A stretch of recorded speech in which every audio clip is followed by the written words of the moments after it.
These childish maneuvers. They begin to bore me. Earthman, follow if you can. If you recall a few years ago, Robert Bergeron of Geek Candy Labs had an objective, and that was to correct the mistakes of many vintage sci-fi toy lines. Specifically, Battlestar Galactica, where Mattel made the figures 3 3/4 inch scale, but they made all the vehicles a tiny micro scale, and then Buck Rogers, where the vehicles just weren't available long enough, and so Robert decided, you know what, we're gonna make new versions of these that will be available and affordable to everybody who can't get them on the secondhand market. And over the years here at RetroBlasting, I've been an ardent fan of Geek Candy Labs' work. I bought the original Colonial Viper, I got his Cylon Raider, I got the Land Ram, I got his remake of the Buck Rogers Starfighter, even though I already have one of those from Mego from back in the day, just to see the quality of his work. And I've reviewed all of those here on the channel. But now Geek Candy Labs has moved into another phase of its existence. They've decided they're going to start making things that never existed that could have been toys. And we start with Hawk's ship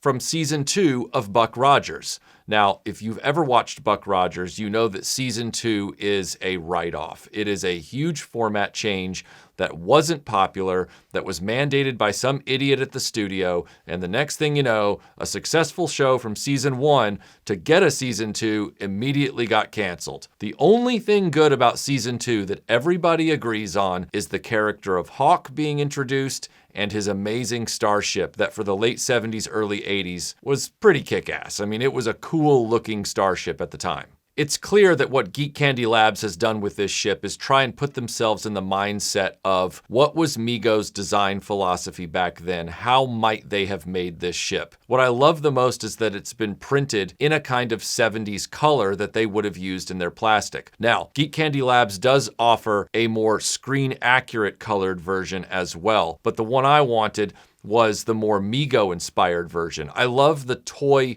stylings of a lot of these things more than I love the television show stylings in many cases. So for example, I like the way the Transformers looked as G1 toys more than I did as they looked deco-wise in their cartoon colors. So when I collected Masterpiece, I wanted the toy colors more than I wanted the variants that had the cartoon colors. And in the case of Hawk's Starship, I really love the 70s Mego-inspired color scheme that would probably have been what we saw at retail versus what was actually on the show. But again, you can get it in the show-accurate colors from Geek Candy Labs as well. I love the fact that he's given us an option in that regard. Like all of Geek Candy Labs' vehicles, there's very little assembly. It doesn't require any glue or anything like that. It's not a model kit. It is a toy. It is 3D printed, so it does have the 3D printed look if you get up really close, but he has got his printing down pretty solid, and it is a beautiful display piece that can also serve as a toy. You have the option with this ship to get the removable landing claws so it can be displayed landed, or you pop them off via magnets and put on the magnetized panels, and now it's in flight mode. This recreation of the vehicle even includes 2 canopies, so you can get 2 figures in the toy just like they could get 2 people in the ship in the show. The proportions and details of this toy are really bang on to Hawk's ship from the show, and obviously they've taken very subtle liberties to make it a toy version as it might have appeared in the late 1970s. The big elephant in the room, of course, with something like this is Mego's line of action figures was very brief as well for Buck Rogers. We know they didn't do any characters for Season 2, and they left out a lot of characters for Season 1. So if you get this ship, how do you go about getting an action figure of Hawk? Well, fortunately, other makers are creating these figures. There are huge fan bases for Battlestar Galactica and Buck Rogers from the late 70s, and Hawk and his wife, who died in his introductory episode,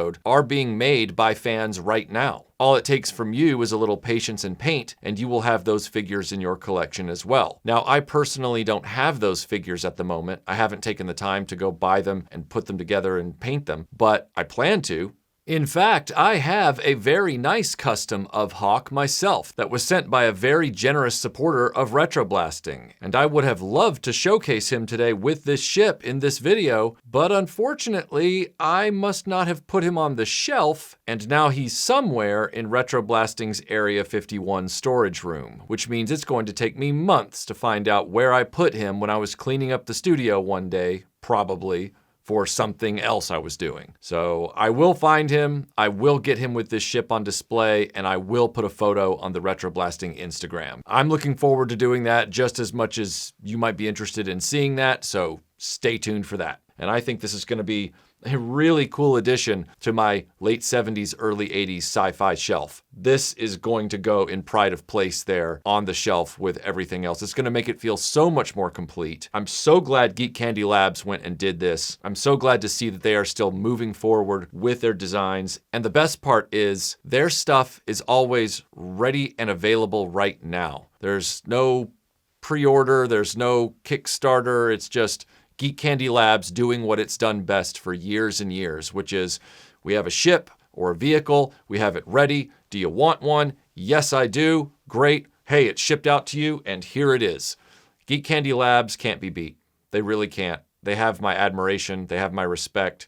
Ever since I bought that first Colonial Viper, they do such good work. So it's really just invigorating to know that people like Geek Candy Labs and Rob are out there doing the best work. And this is some great work.